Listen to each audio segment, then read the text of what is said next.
connect to your server, that Ubuntu server. So after that you just go to your project folder where your project Laravel project is there.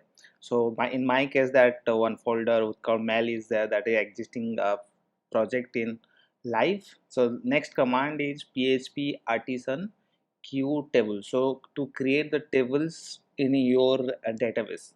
So migration created successfully, so now you have to uh, write the command to migrate all the tables, right? So for that command is 5 php artisans migrate, right? So just write down this command and enter. So this is successfully created your jobs table in your database. So now the job is, you have to check your database table. Here is you can see jobs and failed jobs, two tables created in your database. So this is MySQL workbench, right? So now the thing is, you have to go to like you have to create one jobs controller. That for that you have to write the command php artisan make colon job. Yes. So now your class name, the controller class name. Okay, so this is send notifications. So I will tell you how to why we need send notifications, how it will be used. So jobs created successfully now, so you can check it in app folder jobs. So this is this is the folder, sorry, this is the file created, this is controller file. So now the next job is, you have to uh, like edit your environment file.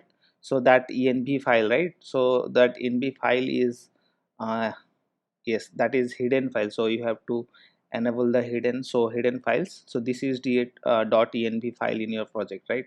So now you have to change queue connection or queue driver in your this file. Okay, so here it is queue connection. This by default it will be sync, so you have to change it to database, so that your queue or jobs will uh, operate through this database, your database, right? So there's a multiple options are there, like you can change it. Sync means there is no database, it's automatically done.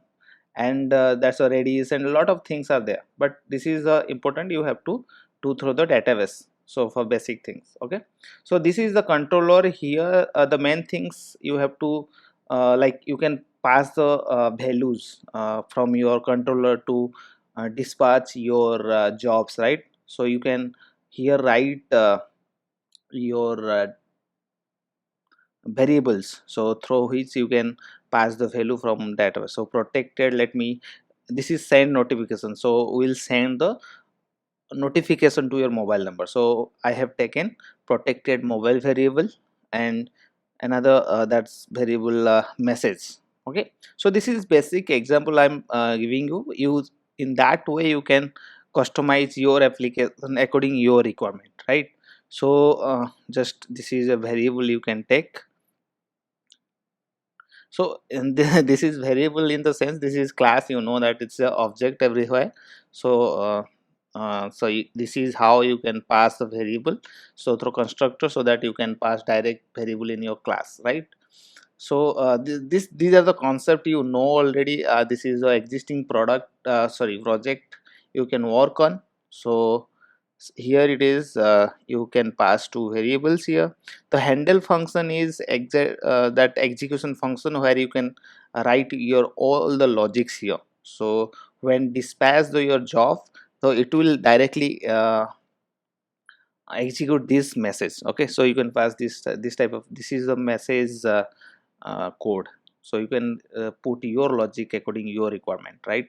So let me save, it is failed. So give me I think I need to give the permission here, because this is newly created in your project, so it might require the permission. So this is a simple permission, let me give that one. So chmod, you this is not under this tutorial, but still it's required now, so I am uh, I have to do this one. So chmod 777, this is the permission, you know that I given the jobs folder, so that I can save this file. Okay, So this is done. So this is how you can create a one job controller, so that you can dispatch your jobs, so that whenever you like whenever you run the controller, so it will dispatch your job. That means you know the concept of job, why we are using. I'm not telling about why we are using jobs now. So I'm just telling you how you can set a jobs in your production environment, right? So now let me go into your that's one controller we have already. So suppose that is a auth controller, that is a register controller in auth. So I can just simply write dispatch that particular jobs. So for I will show you just syntax to dispatch your jobs, right? So I'm not going to execute this because it is in live environment. You can execute, and if you have any doubt and questions and any type of error you will get, just comment in this video. Okay, so this is very simple syntax: dispatch new send notification. So this is the class you have to call, and before that you have to include use that class above. Okay, I will do that. Just see this, how we can this is the syntax how you can dispatch one job. Okay, so you can pass the two variables here, that's mobile number and message. So before pass value, so you have to define that two variables, right? So here you can define. This is basic things I am telling you. You can use your, again I am telling same thing, you can use according your requirement. This is the simple things, like, so if you have an idea in Laravel, so this is easy for you, right? So you can do it. Yeah, so this is two variable I've defined, and I just dispatch my send notification. This is how you can call your job or queue. So before that, as I told you, you have to use that class. So that same syntax, yeah, use app, and that is folder, you have to mention here that app, within app that jobs folder is there, so job. So now that's class name. Yes, yes. So this is how you can call your jobs in any controller. So when this function will execute, so your job will execute. Okay, so this is independent, just there's no return method is there. So once job execute, there's a parallelly job will handle, and the database will update it, and that everything, whatever the logics you have written in that job, it will execute in independently. There's no dependency on that functions. Okay, so this particular bunch of code, whatever you have written in handle, that will execute. Okay, so this is how you can set off your all the um, job. So now I will tell you how to automate this. For that you have to install supervisor. Okay, so for that the syntax same for Ubuntu, apt install supervisor. So I will show you how to configure the supervisor, so that it will run automatically when that function execute, that function in controller execute. Otherwise you have to, like, job will not automatically run, because you have to create a process for that. So I will show you how to do that. This is very simple, syntax is there, simple process is there, you have to follow. So once that is now installed now, so let me configure that supervisor file, so that you the processor can create one process can create, so that it will execute randomly, any whenever your job execute, it will run. Okay, so let me go to that folder. So here it is, the con.conf.d, that folder. Within that folder you have to create .config file. Okay, so go to that folder. Yes, there is nothing, there is no file is there, so you have to create that. So for that, nano, as you know that in Ubuntu, so that's the editor, nano editor, right? So let me create one file, that queueworker.config.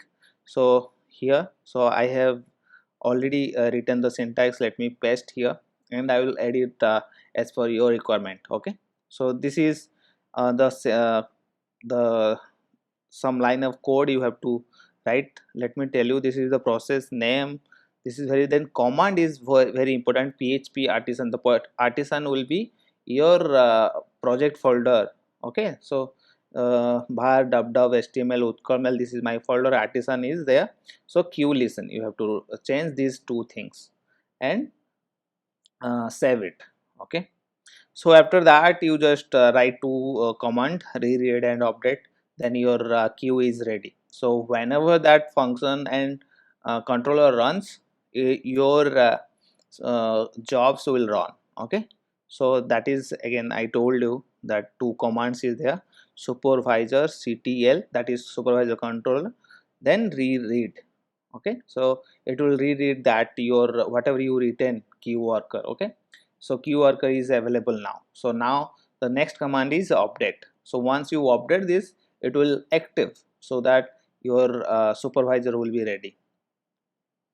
So now you are ready, like your supervisor is ready. So whenever your that particular controller, user controller, register controller will run that function, so that job will automatically run.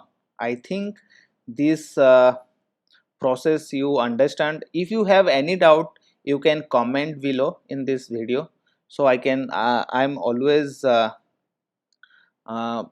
I'm always available. I can give you the answer anytime, any moment.